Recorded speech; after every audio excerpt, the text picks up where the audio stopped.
Čaute, to je Torpedo, vítam vás v ďalšom videu a dneska si dáme synonym challenge. Určite to poznáte, je to lyžička škorice, ktorú si dáte do úst. No bohužiaľ, nazbieral som iba toľko škorice, ale mnohí youtuberi to robili takto, že keď sa tú škoricu dali, tak hneď sa napili. My to robíme, máme síce menej škorice, ale budeme to robiť bez vody. Tuto máme i misku, som tu do nej vypil. Tak môžeme ísť na to. Ja si to tak nakloním a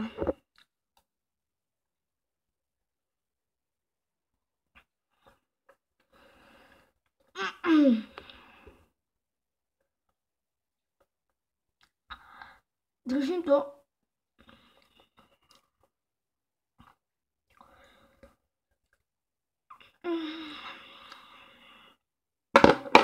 No.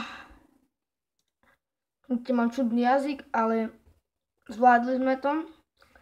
Viem, mnohí youtuberi si dávali oveľa viacej, ale ja som to nezapil vodou, mal som iba toľko škorice, vidíte, tu mám prašok, no tu mám tú škoricu, a tu, aby ste neklamali, tu je napríklad škorica, vidíte, ak ste si mysleli, že to je gránko. No a to je pre toto video všetko, ja sa s vami lúčim a čaute.